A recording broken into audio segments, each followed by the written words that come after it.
Энэ өдрийн мэндийг хүргье. За монголчуудын хувьд 10 сарын 2 гэдэг энэ өдөр энэ тоо бол маш их түүхэн хар толбыг сануулсан ийм өдөр.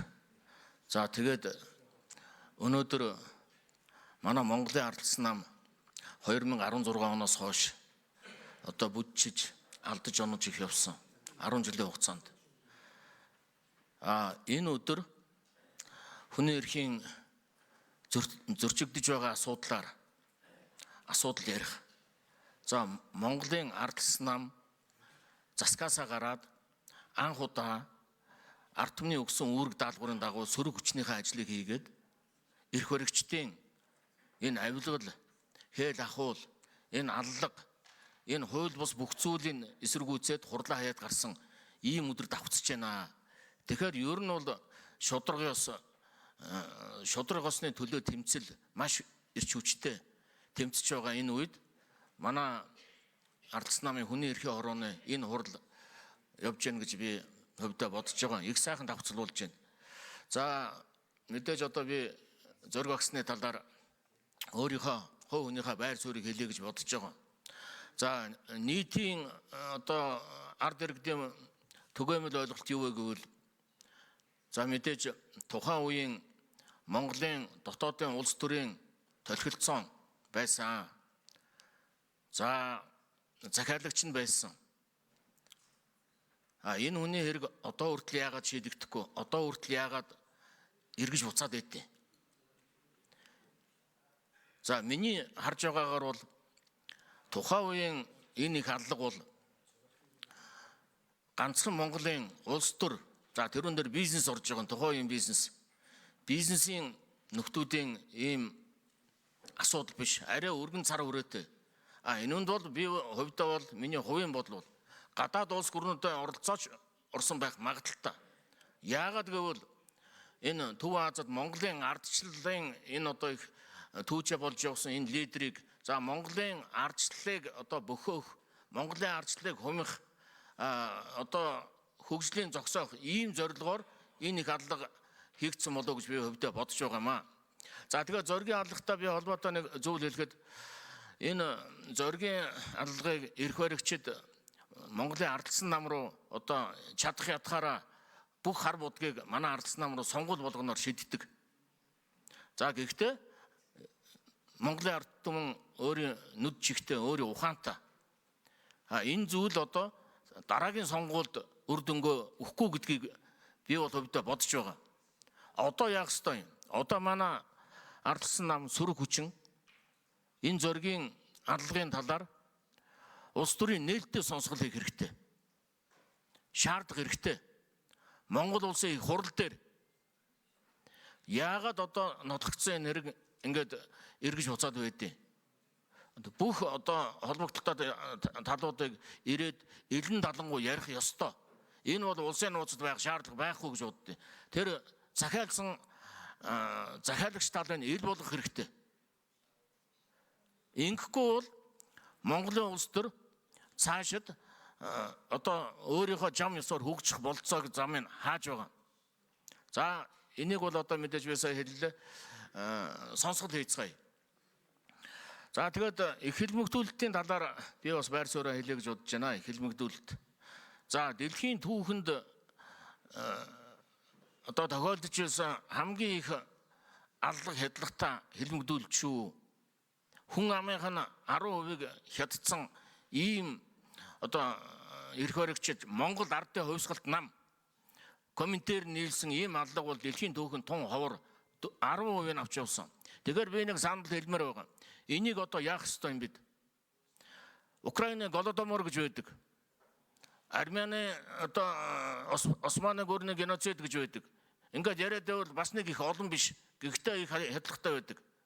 Эднэрийг Европын холбоо, Европын том гүрнүүд их хядлага гэдгийг хүлээн зөвшөөрсөн байдаг байхгүй юу? Тэгэхээр манай хурлаас бол энэ монголчуудыг хятсан гадна дотны оролцоотой гар нийлж хятсан 100 мянган иргэнэ хөнөөсөн энэ их хядлагыг геноцид гэдгийг Европын холбоо болон одоо хүн төрөлхтнийг түүчээ болж байгаа ардчилсан том гүрнүүдийн парламентаар хэлэлцүүлж энийг геноцид байсан гэдэг хүлээн зөвшөөрлөх бүр онц шаардлагатай. Би яагаад энэ нэг хэлж байгааг бол эн чинь бидний үндэстэн улс үндэстэн оршин тогтнох бас нэг тодорхой хэмжээний өвөр нүц хамгаалт болох хэрэгтэй байхгүй юу? Цаашид бид одоо энэ дэлхийн геополитикийн дууг яаж өрнөх, яаж өөрчлөгдөхийг бид хинч мэдгүй. Таахад хэцүү. Тэгээд 1930-аад оны үеийн хэлмэгдүүлэлтийг харъя. Дэлхийн геополитикийн нөхцөл байдал ямар байсан? Яг өнөөдрийнх ижилхэн байгаа. Ялгаа нэг бол Монгол одоо за нэг заяа тэнгэр бурхан заяа түшээд бид нар чөлөө сонгуулаа явуулж байна. За нэг нам дандаа сонгуул булгаацж байна. Бид нар ардс нам дандаа гиндэж ялагдж байна. Ерөөсөө л юм байгаа. Тэгэхээр бид нар энэ нөхцөл байдлыг сайн ойлгоод өөрсдийнхөө улс төрийг эрүүлжүүлэх зайлшгүй шаардлага байгаа. Монголын улс төрийг. За яаж эрүүлжүүлэх юм бэ гэвэл бид нар манай ардс нам за хаяа зарим сонгуул цөөнх болдог. Засагт нь гүгээд ордог. За сөрөг хүчин хийх ёстой ардс намчин энэ эрх баригчдад бид нар карманд нь өвөрт нь гүгээд орчхоор үгүй энэ хууль ёсыг чинь хянуулах, хянах, сахиулах, хууль хүчний байгууллагууд эдгээр чинь дураараа авиралдсан байгаа үстэй. Бүх юм найрны дундаа явж байна. Тэгэхээр миний бодол би бол ардс намын үндэсний бодлогын хорны гишүүн ер нь бол сөрөг хүчнийхээ ажлыг хийгээд явах хэрэгтэй. Сөрөг хүчнтэй улс төр хэлмэгдүүлэлт бол ер нь явах боломжгүй. Бид нар одоо ингээд улс их орн цаашид улс их орноо зөв хөдөлж авч явахын тулд манай ардс нам сөрөг хүчин энэ орчин цагийн хэлмэгдүүлэлтийг одоо бид нар байнга сануулж, байнга одоо хэлж ярьж явж явах хэрэгтэй. За тэгээд би түрүүн дурдж хэлсэн. За тэр 30-аад оны үе, за 70, 80, одоо 92 оны энэ бүх зүйл яг хэвээрээ байгаа шүү. Монгол улсын ерөнхий сайд нарыг тэр Бутирка шоронд аваач буудаж алдаг байсан бол өнөөдөр ч гэсэн гадны захиалгаар Монгол улсын хичнээн ерөнхий сайдыг сая орчин нин шин цагийн үед шоронд дэв. Энд чинь гадны захиалга яваад байгаа байхгүй юу? Энд чинь улс төрийн шин цагийн улс төрийн хэлмэгдүүлэлт яваад байгаа.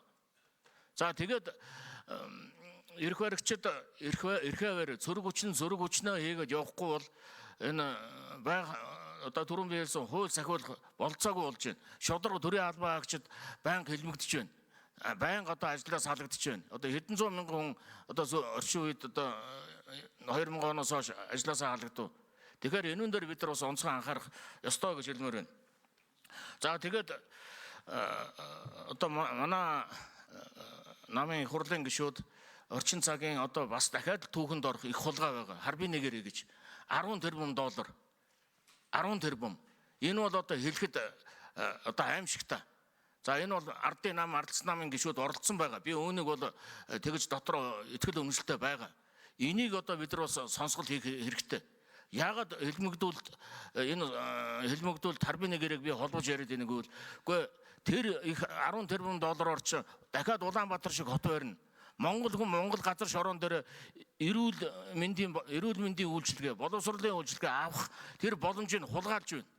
Эрхийг нь хулгайлж байна.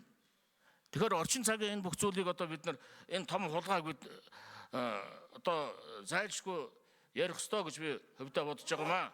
За тэгээд энэ түрүүн одоо манай элчин сайд асан гишүүн асан дэлгэрмаа сая хэлж байна.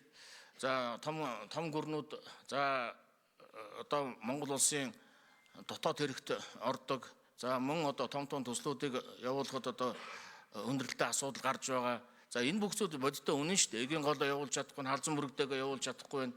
Энд чинь бас л Монгол үнэ сайхан газар нутаг дээр сайхан амьдрах болцоо боломжийг хулгайлж байгаа гэж би өвдөө бодож байгаа.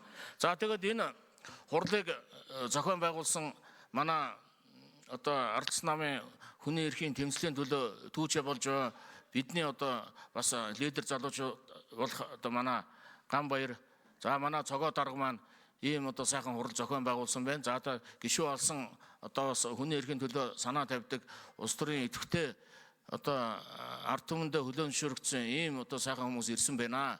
Тэгээ та бүхэн бас байр суурь илэрхийлээрэй. Анхаарал тавьсанд баярлалаа.